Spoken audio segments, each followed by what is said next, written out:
Capítulo 5 Significado do Ser Integral. Bases para a autorrealização.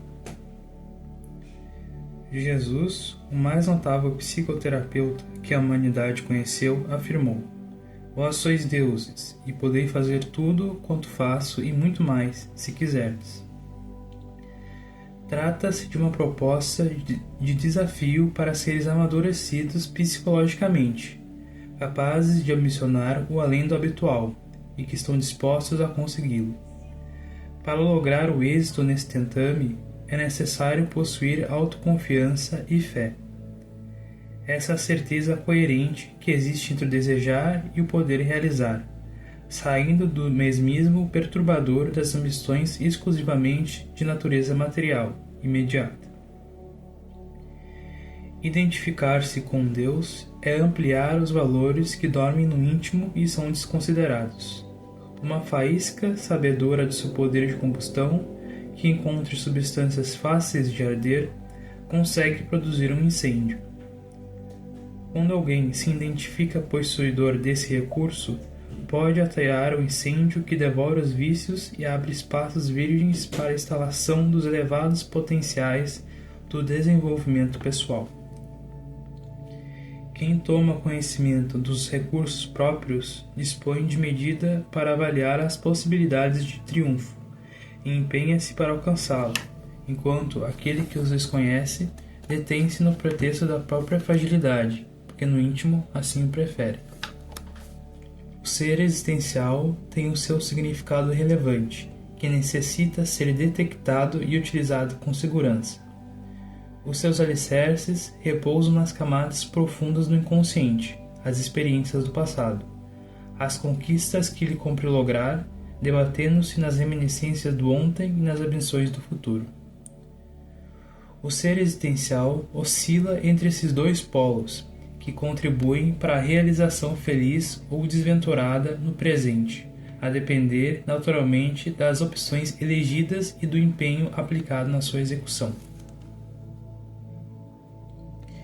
Inicialmente, é lícito fazer-se uma avaliação do que são tesouros, os de ordem externa e os interiores. Quais deles têm primazia para serem conquistados e como fazer a fim de os conseguir. O ser fisiológico preferirá os de significado e aplicação imediata, enquanto o ser psicológico analisará aqueles que têm primazia e dar-se-á conta da necessidade desses que são externos como utilitários e aqueles que são internos, os permanentes.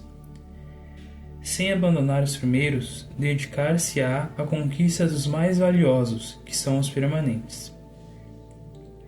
Nesse afã, se identificará com realidades que o fascinarão.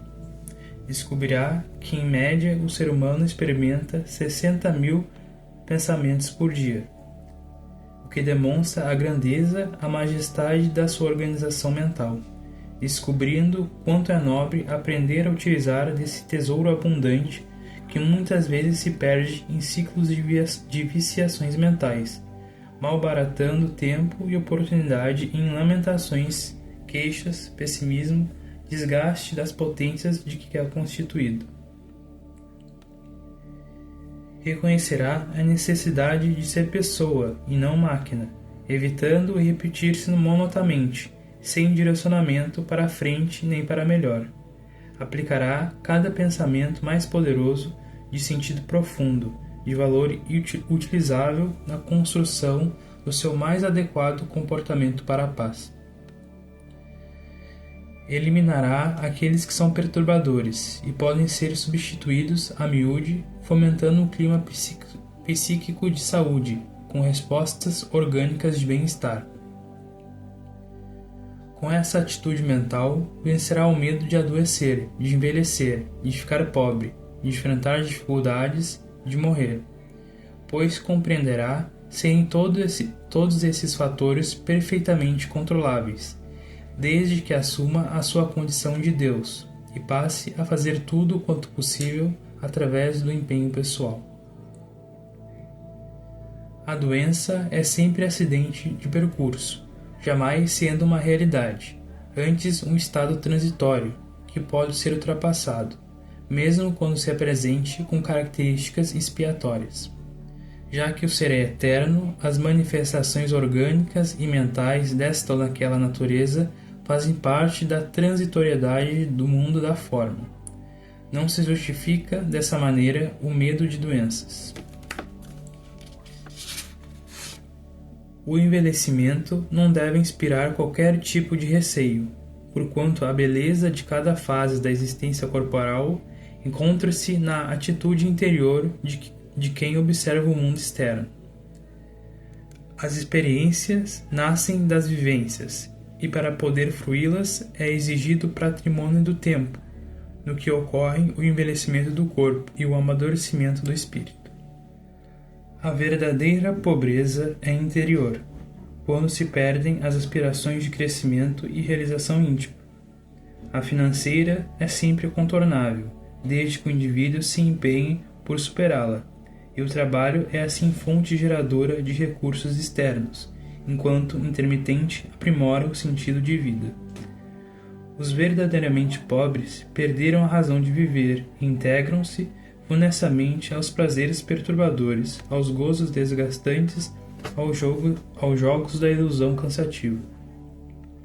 E a morte, a grande devoradora da vida, desmistifica-se e já não inspira qualquer receio, porque ela faz parte do processo existencial, como forma de desenvolvimento do ser profundo, e experimenta etapa a etapa novos mecanismos de elevação. O processo de envelhecimento, por ser portador de muita beleza, é lento, biologicamente bem elaborado, proporcionando o tesouro da sabedoria, em forma de discernimento lúcido, propiciador de harmonia íntima e de auto-entrega após o ciclo da existência física. O ato de aprender a amar tudo quanto se faz, a realizar bem tudo quanto se gosta e a repartir com todos as alegrias e esperanças da vida em triunfo, dá significado pleno ao ser existencial, que agora pode fazer tudo quanto Jesus realizou, identificando-se com Deus.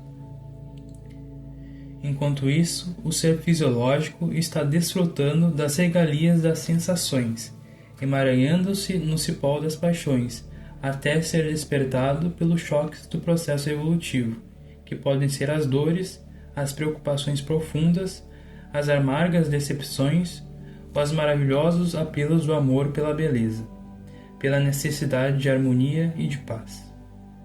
É indispensável estar acordado, desperto para as realidades do ser, consciente das suas responsabilidades e objetivos reais nos desafios existenciais, encontrando todos os significados e desenvolvendo-se.